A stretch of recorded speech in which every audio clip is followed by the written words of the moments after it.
कैसे हैं आप लोग। वेलकम टू इंजीनियर अंकिता शैली। आज मैं आपको वीडियो में ले जाने से पहले आपसे ही कुछ क्वेश्चंस पूछना चाहती हूँ। आप सब लोग मुझे बस एक क्वेश्चन का आंसर दीजिए कि अगर आप लोग कुछ बहुत ही इंपॉर्टेंट डेटा या इंफॉर्मेशन या कोई भी इंपॉर्टेंट सी बात उसको आप चाहते हैं कि हम इसको अगर कल इसके बारे में सोचें या इसको याद करना चाहें तो भी हमें याद आ जाए, उसके लिए आप क्या काम करते हैं बताइए। कुछ लोग क्या करते हैं, जैसे अगर आपने न्यूज़पेपर में कोई चीज पढ़ी तो लोग उसको फोटो क्लिक करके अपने फोन में रख लेते हैं, सोचते हैं ये पिक्चर हम कभी भी देख लेंगे। और कभी कभार क्या होता है, तो कैसे वो पिक्चर हमारे फोन से डिलीट हो जाती है, isn't it? तो ये तरीका नहीं है किसी भी चीज को ढंग से रिकॉर्ड करने का। अच्छा, काफी लोग क्या करते हैं, उसको एक पेपर पे नोट कर लेते हैं, है ना।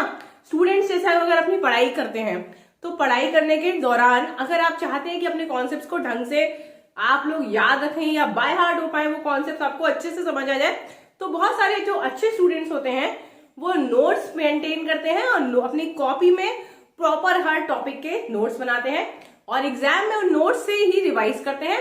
उससे उनकी प्रिपरेशंस काफी अच्छी होती है। आप लोग अगर ऐसा नहीं करते तो आपको भी करना चाहिए, ठीक है। ऑफिस वाले लोग अपने इंपॉर्टेंट डॉक्यूमेंट्स के पेपर या प्रिंट आउट निकाल के रख लेते हैं, isn't it? तो सभी लोग कहीं ना कहीं किसी ना किसी तरीके से रिकॉर्ड मेंटेन करते ही करते हैं, isn't it? हर कोई बंदा अपने लेवल में या जिस भी तरीके का उसका अपना काम है, जो जिस जॉनर में होता है, तो उसके अकॉर्डिंग वो अपना रिकॉर्ड मेंटेन तो करता ही करता है। सही कह रही हूं ना मैं? तो जब आप उस रिकॉर्ड को मेंटेन करते हैं, तो जैसे कि अगर आपने अपनी नोटबुक में बनाया या आपने एक फाइल मेंटेन करी या एक प्रॉपर रजिस्टर मेंटेन करा, तो क्या करते हैं, उसको आप संभाल के अपनी अलमीरा में या कवर्ड में रख देते हैं। इन फ्यूचर अगर आपको कभी वो डेटा देखना है तो आप उस कवर्ड तक जाएंगे, उसको खोलेंगे, उसमें से वो पर्टिकुलर फाइल या वो पर्टिकुलर रजिस्टर को निकालेंगे और उस पेज पे जाके देख लेंगे। यही तरीका है, इसमें कुछ मैंने अनोखा नहीं बताया, ये हम लोग बचपन से करते आए हैं, सब लोग करते हैं, ठीक है।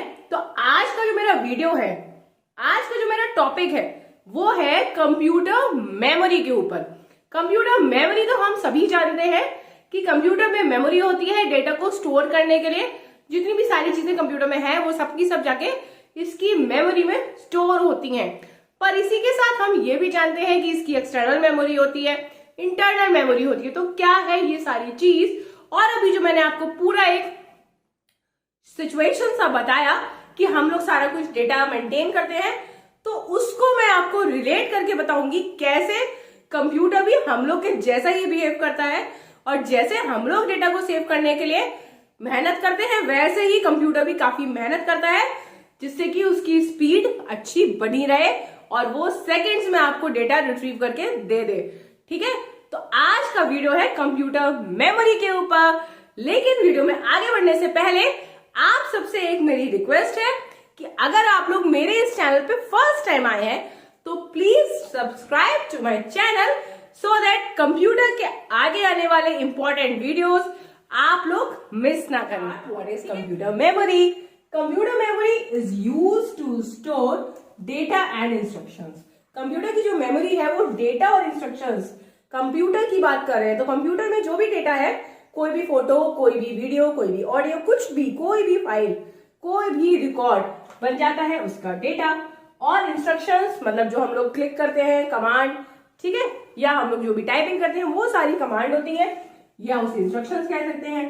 तो इस सब चीजों को वो स्टोर करके रखता है। कहां पे रखता है? अपनी मेमोरी में। It is divided into large number of cells. क्या मतलब है इसका? कोई भी चीज कहीं पे रहती है, कंप्यूटर की मेमोरी में भी डेटा रहता है। ये वर्ड आ रहा है ना, रिसाइड, ठीक है। तो अब आप एक एग्जाम्पल से समझिए, जैसे आप लोग कहीं पर रहते हैं, तो मान लीजिए एक कोई एरिया है, वहां पे इतना बड़ा सा प्लॉट है। अब आपसे मैं पूछूं कि आप कहाँ रहते हैं, तो आप कहेंगे कि हम कंप्यूटर की मेमोरी में रहते हैं, वो डेटा कंप्यूटर की मेमोरी में है, या हम इस प्लॉट पे रहते हैं।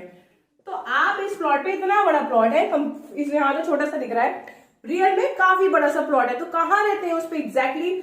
उसमें तो बहुत सारे और आपके सपोज इतने मिलियन लोग, एक एग्जाम्पल है, और भी रहते हैं। इतने सारे लोगों के बीच में आपको कैसे फाइंड आउट करूंगी?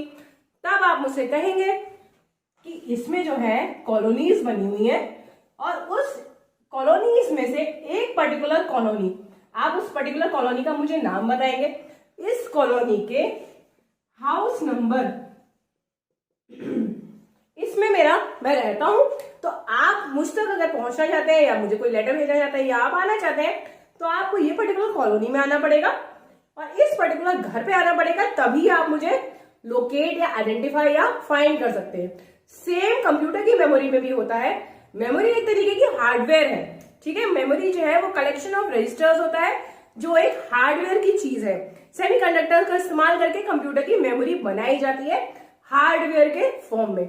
उस हार्डवेयर पे काफी बड़ा सा एरिया है, काफी बड़ी सी मेमोरी है, तो उसमें कोई भी डेटा पर्टिकुलरली आपको कहाँ स्टोर करा गया है उसको फाइंड आउट करने के लिए मेमोरी को सेल्स में डिवाइड करा जाता है, ठीक है।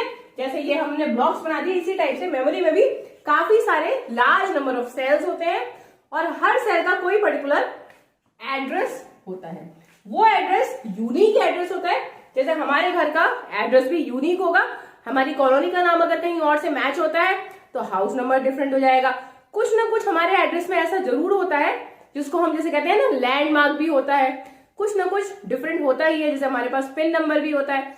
तो ऐसे ही कंप्यूटर की मेमोरी में हर पर्टिकुलर सेल को एड्रेस प्रोवाइडेड होता है जिससे कि कंप्यूटर उस पर्टिकुलर एड्रेस पे उस पर्टिकुलर डेटा को मैप कर देता है या रख देता है। तो जब फ्यूचर में वो कंप्यूटर डेटा को ढूंढेगा तो उसी एड्रेस को ढूंढेगा, डेटा को नहीं।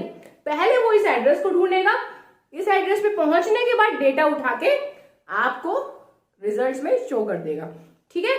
तो कंप्यूटर की मेमोरी के 3 पॉइंट्स बताए मैंने आपको कि वो डेटा और इंस्ट्रक्शन को स्टोर करती है। लार्ज नंबर ऑफ सेल्स में कंप्यूटर की मेमोरी डिवाइडेड होती है और हर सेल का एक पर्टिकुलर एड्रेस होता है जो कि यूनिक होता है। जैसे हमारे घर का एड्रेस, वैसे ही हर डेटा को कहाँ स्टोर करा गया है उसका एक प्रॉपर लोकेशन नंबर होता है जो से 65,536 तक हो सकता है, ठीक है। तो आई होप यहां तक आप लोगों को क्लियर है। अब मैं आपको बताने जा रही हूँ कि मेमोरी कितने टाइप ऑफ मेमोरी जो है मेनली 3 टाइप्स की होती है, कैश मेमोरी, प्राइमरी मेमोरी और सेकेंडरी मेमोरी, ठीक है। प्राइमरी मेमोरी को ही हम इंटरनल मेमोरी कहते हैं, ठीक है। जो हमारी इंटरनल मेमोरी होती है वो होती है हमारी प्राइमरी मेमोरी, जिसको हम मेन मेमोरी भी, इसके कई नाम है, मेन मेमोरी भी कहते हैं। और एक्सटर्नल मेमोरी होती है हमारी सेकेंडरी मेमोरी, जिसको हम बाहरी मेमोरी कहते हैं, ठीक है। ये दोनों नाम तो हमने सुने हैं, पर ये नाम आपने सुना है क्या? नहीं सुना, कोई बात नहीं। ये वो मेमोरी है जो सबसे ज्यादा कंप्यूटर में यूज करी जाती है, कैश मेमोरी, और इसकी वजह से ही कंप्यूटर की स्पीड इतनी हाई रहती है। क्या आपने कभी ऑब्जर्व किया है कि जैसे आपने सपोज अपने फोन में गूगल पे जाके कोई चीज सर्च करी, ठीक है, उसके बाद नेक्स्ट टाइम अगर आप उसी जैसी सेम चीज सर्च करेंगे या कुछ भी सर्च करते हैं तो जो आपने अभी थोड़ी देर पहले सर्च करा था वो चीज अपने आप से पॉपअप होके आपको शो होने लग जाती है, इजंट इट। या फिर हम लोग कोई भी जो अपनी वेबसाइट या वेब पेजेस को खोलते हैं अपने फोन में, तो वो सारा का सारा रिकॉर्ड हमारा साइड में आपके 2 डॉट्स आते हैं, वो डॉट अगर आप इस पे क्लिक करें तो हिस्ट्री में आपको सारे पेजेस दिख जाएंगे, ठीक है। अगर आप कोई भी फॉर्म फिल करते हैं, ऑनलाइन फॉर्म फिल करें, तो आपने एक बार अपना नाम टाइप करा, सेकेंड टाइम आप जब फॉर्म फिल करेंगे तो वो नाम अपने आप से, आपने ए प्रेस करा और जो जो नाम आपने पहले फिल करे हैं तो ए से मैचिंग आपको सारे नेम शो होने लग जाते हैं। तो ये सारी चीजें क्या है? All this is because of the cache memory. Cache memory is a type of semiconductor memory in the form of hardware and it is very costly in nature. बहुत ही कॉस्टली है, पर it is also very useful and it is present in all the computers. इसकी वजह से computer में processing speed काफी तेज हो जाती है, कंप्यूटर की स्पीड को बढ़ाने का काम करती है। तो जैसे आप क्या करते हैं, जो चीज हमें बार बार पढ़नी है, जो चीज हमें बार बार यूज करनी होती है, तो हम क्या करते हैं, उसका एक छोटा सा रिकॉर्ड, बहुत ही शॉर्ट, ठीक है, कम अमाउंट का छोटा सा रिकॉर्ड अपने पास बना के रखते हैं कि जिससे अगर हमें इस टाइप की चीजें या ये चीज दोबारा से देखनी है तो हम इसी को देख लेंगे, हमें सब कुछ याद आ जाएगा। तो कंप्यूटर भी ऐसा रिकॉर्ड जो बार बार यूज होता है या यूजर उसको फ्रीक्वेंटली यूज करता है, ऐसा डेटा, ऐसा रिकॉर्ड जिसको यूजर फ्रीक्वेंटली अभी यूज कर रहा है। कब यूज कर रहा है? जब आपका कंप्यूटर अभी ऑन मोड में ही है, आपने कंप्यूटर को टर्न ऑफ नहीं करा, कंप्यूटर पे बैठे और आप इंटरनेट पे कुछ भी वर्क कर रहे हैं या प्रोसेसिंग कर रहे हैं और कुछ पर्टिकुलर फाइल्स आप बार बार यूज कर रहे हैं, तब कंप्यूटर उस पर्टिकुलर डेटा को, उसको फाइल्स को कैश मेमोरी में रख देता है। नेक्स्ट टाइम जब आप सेम टाइप का डेटा कंप्यूटर से रिक्वेस्ट करते हैं, मांगते हैं, तो कंप्यूटर उसको झट से कैश मेमोरी से उठा के आपको दे देता है, प्रोवाइड कर देता है। उसको बार बार अपने उस पर्टिकुलर एड्रेस पे नहीं जाना पड़ता और उसकी प्रोसेसिंग में थोड़ा सा मेहनत कम लगती है। ठीक है, तो ये हमारा होता है कैश मेमोरी का काम, कि जो भी आपका फ्रीक्वेंटली यूज डेटा है उसको वो क्या करता है, सीपीयू और मेन मेमोरी के बीच में एक बफर जैसा बना लेता है। ठीक है, बफर क्या करता है, टेम्परेरी मेमोरी है, और वो क्या करता है, जो डाटा बार बार यूज है उसको वो बफर में स्टोर कर लेता है। सीपीयू के पास यूजर रिक्वेस्ट भेजेगा तो सीपीयू मेन मेमोरी के पास रिक्वेस्ट ना भेज के सीधे कैश मेमोरी के बफर में देखेगा। अगर उसको बफर से डेटा मिल जाएगा तो फिर वो बफर से ही यूजर को डेटा प्रोवाइड कर देगा, नहीं मिलता है तब वो मेन मेमोरी में जाता है। ठीक है, और इसकी वजह से कंप्यूटर की स्पीड बहुत हाई हो जाती है, आपको जल्दी से डेटा रिट्रीव हो जाता है। तो आई होप आपको कैश मेमोरी तो क्लियर हो गई। नेक्स्ट हम लोग चलते हैं अपनी प्राइमरी मेमोरी पे, जिसको हम internal memory of the computer, जो कि उसकी मेन मेमोरी भी कहलाती है, प्राइमरी मेमोरी कहते हैं। इसमें वो डेटा आपका रहता है जिस डेटा की प्रोसेसिंग होनी है, सिर्फ वही डेटा आपका प्राइमरी मेमोरी में स्टोर होता है। ठीक है, बाकी सारा डेटा कहाँ रहता है, कंप्यूटर में तो बहुत सारा डेटा है, प्रोसेसिंग सारे डेटा की तो नहीं होती होगी, तो सारा डेटा कहाँ गया। अरे आप घबराइए मत, अभी वो आगे आएगा। अभी आप बस ये समझ लीजिए कि सिर्फ हमें जिस डेटा को प्रोसेस करना है, थोड़ा थोड़ा डेटा, वो डेटा हम प्राइमरी मेमोरी में या मेन मेमोरी में रखते हैं, जिसको हम इंटरनल मेमोरी भी कहते हैं। ठीक है, ये मेमोरी हमारी सेमीकंडक्टर की ही बनी होती है, जैसे कैश मेमोरी होती है, लेकिन ये कैश मेमोरी के जितना तेज नहीं होती है। ठीक है, थोड़ी सी कम, और ये भी आपकी सेमीकंडक्टर्स का यूज करके बनाई जाती है। मेन मेमोरी हमारी दो टाइप्स की होती है, रैंडम एक्सेस मेमोरी और रीड ओनली मेमोरी। ये आप लोग सब जानते हो, एक मेरा वीडियो भी है जिसको आप चेकआउट कर सकते हो, जिसमें रैम और रोम की डिटेल्ड में मैंने आपको समझा रखा है। फिर भी आपको थोड़ा सा ब्रशअप कर देती हूँ। इसको हम कहते हैं अपनी परमानेंट मेमोरी, है ना, और इसको क्या कहते हैं, टेम्परेरी मेमोरी। परमानेंट मेमोरी क्या है, परमानेंट जो कि बिल्कुल फिक्स है, कंप्यूटर से कभी डिलीट नहीं हो सकती, कभी भी कंप्यूटर से गायब नहीं होती है। रोम में आपका वो पर्टिकुलर डेटा स्टोर रहता है जो कि आप सिर्फ रीड कर सकते हैं, आप उसको मॉडिफाई नहीं कर सकते, उसको एडिट नहीं कर सकते। You can only read the memory, you can only see the data. तो क्या होता है आपका रीड ओनली मेमोरी में, इससे प्रीवियस वीडियो में मैंने आप लोगों को इसके बारे में बताया था।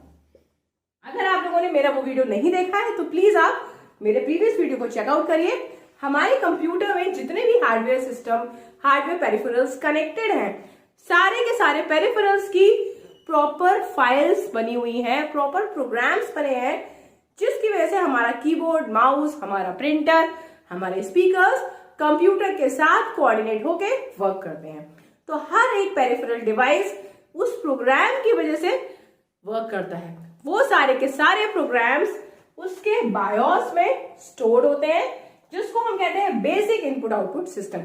और ये बायोस कहाँ स्टोर रहता है, ये रहता है कंप्यूटर की रीड ओनली मेमोरी में स्टोर। आप बायोस की सेटिंग्स में जाके कुछ सेटिंग्स को मॉडिफाई तो कर सकते हैं, पर आप पूरा का पूरा प्रोग्राम को नहीं गायब कर सकते। ठीक है, इसी वजह से इसको हम कहते हैं रीड ओनली मेमोरी। तो ये तो होती है हमारी रोम। अब आ गई हमारी रैंडम एक्सेस मेमोरी, जिसको हम कहते हैं टेम्परेरी मेमोरी।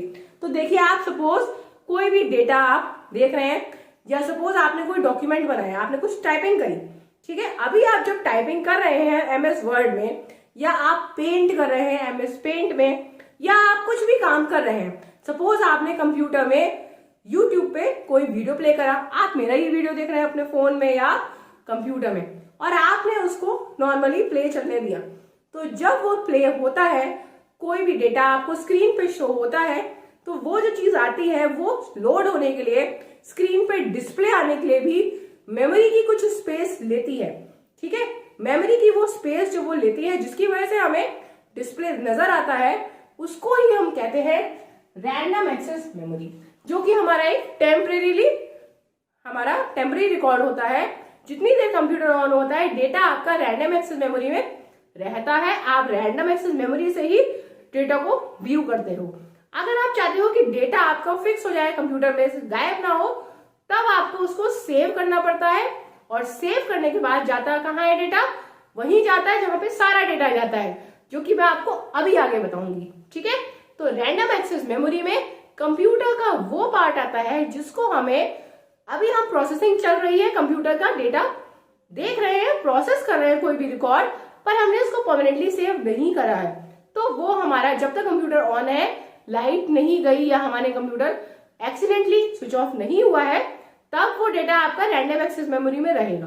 अगर कंप्यूटर किसी भी वजह से टर्न ऑफ हो जाता है, तब वो डेटा आपने सेव नहीं किया, तब वो डेटा आपका डिलीट हो जाता है। इसीलिए इसको टेम्परेरी मेमोरी भी, दोनों की मेमोरीज के काफी सारे टाइप्स हैं, dynamic random access memory, static random access memory, read only memory के भी देखिए, MROM, programmable ROM, electrically erasable ROM और फ्लैश रोम। ये सारे इसके डिफरेंट टाइप्स हैं, डिफरेंट यूसेजेस के लिए। तो आई होप आपको इंटरनल मेमोरी तो क्लियर हो गया है। अब हम लोग चलते हैं secondary memory. As a name suggest, ये एक तरीके से एक्सटर्नल मेमोरी है, जो कि हम एक्सटर्नली अपने कंप्यूटर में या अपने फोन में कनेक्ट करवा के ज्यादा अमाउंट का डेटा स्टोर कर सकते हैं। हम लोग अपने फोन में एसडी कार्ड लगाते हैं। आजकल तो फोन में इनबिल्ट ज्यादा मेमोरी आने लगी है, पर स्टिल हमें स्लॉट मिला होता है कि हम एक्स्ट्रा एसडी कार्ड लगा सकते हैं, जिससे इसमें ज्यादा डेटा आप स्टोर कर सकते हैं। ठीक है, वैसे ही कंप्यूटर्स में हार्ड डिस्क लगाई जाती है। हार्ड डिस्क के कई सारे पार्टीशंस बनाए जाते हैं। ठीक है, इसमें जैसे सी ड्राइव होती है, डी ड्राइव होती है, ई ड्राइव होती है, ऐसे बहुत सारे पार्टीशंस कर देते हैं, जिससे कि प्रॉपर आपका डेटा लोकेट करने में आपको आसानी रहे। ठीक है, ये पार्टीशनिंग करी जाती है कंप्यूटर को यूज करने से पहले। तो हार्ड डिस्क एक तरीके से एक्सटर्नल मेमोरी है, जिसमें आप डेटा को परमानेंटली स्टोर करके रखते हैं और कंप्यूटर में ज्यादा डेटा भी स्टोर कर सकते हैं। ठीक है, ऐसी आपकी सीडी रोम्स होती हैं, जिसमें आप डेटा को स्टोर करते हैं। इनकी अलग अलग कैपेसिटी होती है, अलग अलग टाइप की सीडी रोम होती है। कुछ आपकी क्या होती है, इरेजेबल होती है, जिसमें आप दोबारा से रीराइट कर सकते हैं, और कुछ आपकी एक ही बार फिक्स हो गया डेटा, उसमें आप रीराइट नहीं कर सकते। और सीडी रोम में जब भी डेटा को लिखते हैं या सेव करते हैं, तो हम क्या कहते हैं कि हम सीडी को जला रहे हैं, सीडी को बर्न कर रहे हैं। ठीक है, ऐसे ही हमारा होता है एसडी कार्ड, वो मैंने आपको अभी बताया। फोन में एक्सटर्नल मेमोरी, जिसमें डेटा सेव कर सकते हैं। और हमारी होती है प्यारी सी पेन ड्राइव, जिसको आप अपनी पॉकेट में लेके कहीं भी जा सकते हैं। पेन ड्राइव भी बहुत सारे शेप्स और साइजेस की आती है, और इसकी कैपेसिटी भी डिफरेंट होती है। डेटा ज्यादा या छोटा या कम रखने के लिए डिफरेंट साइज की पेन ड्राइव आप यूज कर सकते हैं। तो ये हमारी बात हो गई सेकेंडरी मेमोरी की, जो कि आपकी एक्सटर्नल मेमोरी है।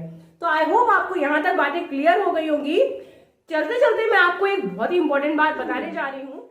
तो देखिए, कई बार ऐसा होता है कि हमारा फोन या हमारा कंप्यूटर हैंग करने लग जाता है। हम लोग उसको यूज करते हैं, जैसे हमने टक टक टक टक करके कमांड दे दी या कुछ कीबोर्ड पे बटन प्रेस करें, और कंप्यूटर हमारा वो डेटा या वो पेज लोड ही नहीं कर पा रहा, या हमारे फोन में वो पर्टिकुलर फाइल ओपन ही नहीं हो रही।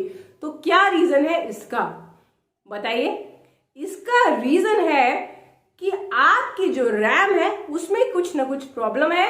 या तो आपके पास फोन की रैम की कैपेसिटी कम है, या फिर आपके फोन की रैम जो है उसमें कुछ वायरस है या फिर कुछ खराबी है, जिसकी वजह से आपका वो सिस्टम प्रॉपरली स्पीड अप नहीं कर पा रहा, डेटा को प्रोसेस नहीं कर रहा, और आपका वो डेटा या वो फाइल लोड नहीं हो रही।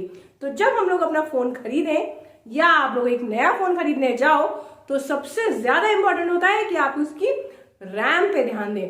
बिकॉज रैम की वजह से, अगर आपके फोन की रैम अच्छी है, अगर आपके कंप्यूटर की रैम अच्छी है, तो आपके उस सिस्टम की स्पीड भी अच्छी होगी। तो my dear, before buying your phone, check your RAM. तो आई होप आज का वीडियो आपको काफी पसंद आया होगा। पसंद आया तो प्लीज एक लाइक कर दीजिए और अपने फ्रेंड्स के साथ शेयर कर दीजिए। अब मैं मिलूंगी आपको नए वीडियो में नए टॉपिक के साथ। तब तक के लिए keep learning and keep growing. Bye bye, take care.